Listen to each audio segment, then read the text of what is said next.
ይህ ደግሞ የግድብ ፕሮጀክታችን በአጭር ጊዜ ማለትም ባለፉት ዘመናት የተዋጡ የነበረ አሁን ግን ይህ ግድባችን በአሁኑ ሰዓት አልቆ ተመርቆ ስራ የጀመረ ትልቁ ፕሮጀክታችን ነው። ብልጽግና ከጀመራቸው ታላላቅ ፕሮጀክቶች አንዱ የህዳሴ ግድባችን ነው ማለት ነው። ህዳሴ ግድባችን ብዙዎች ኢትዮጵያውያኖች እናቶቻችን፣ አባቶቻችን፣ ሁሉም ወገኖቻችን ከወገባቸው እናቶቻችን አባቶች ከክሶቻቸው አዋጥተው የሰሩት መሀንዲሶቹም እኛው፣ የገንዘብ ባለቤቶቹም እኛ፣ ሁሉም ባለቤቶች እኛ ኢትዮጵያውያን የሆንበት ፕሮጀክት። ይሄ ፕሮጀክት ደግሞ ለኢትዮጵያ እናቶች፣ አባቶች፣ ለመላው ኢትዮጵያ ሀገራችን የሚያደርግ ነው ማለት ነው። ብርሃን የሚሰጥ የዘመናት ቁጭት የነበረውን አባይ ስንለው የነበረው ቁጭታችንን መፍትሄ ያገኘበት ለኢትዮጵያውያን ጥቅምና ለኢትዮጵያውያን የዋለበት ማለት ነው። ይህ ትልኛ ደግሞ ሁለተኛ ፕሮጀክታችን ደግሞ የምናየው የጋዝ የዩጋዴን የተፈጥሮ ጋዝ መድቦ ተሰርቶ አልቆ የተመረቀበት ነው። ክቡር ጠቅላይ ሚኒስትሩ ምንድን ያሉት? መሰረት እንጥላለን፣ ሪባን እናዳለን፣ እንቆርጣለን። ይህ ትልቁ ምናችን ነው ማለት ነው። የህዳሴ ቀጥሎ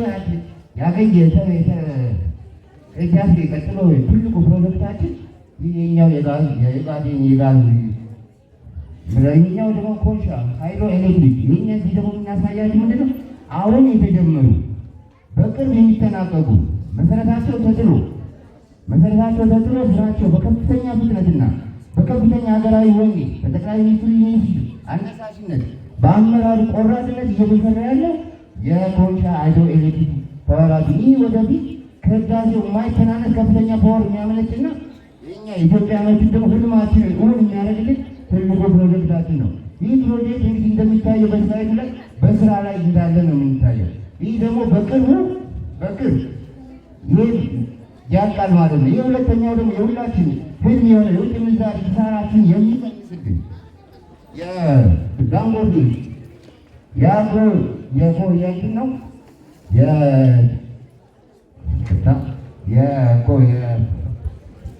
የማዳበሪያ ውጤታችን ነው። ይህ ኮሪደር ልማታችንን ደግሞ በአጭሩ ለማስረዳት እሞክራለሁ። እንግዲህ ይህ ኮሪደር ልማታችን አዲስ አበባ ብቻ ነው እየተካሄደ ያለው። አዲስ አበባን አይናችን ያለ በሁሉም ክፍለ ከተሞች እዚህ አዲስ አበባችን ውስጥ እየተካሄደ ነው። በመላው ሀገራችን ደግሞ ምን እያለ ነው?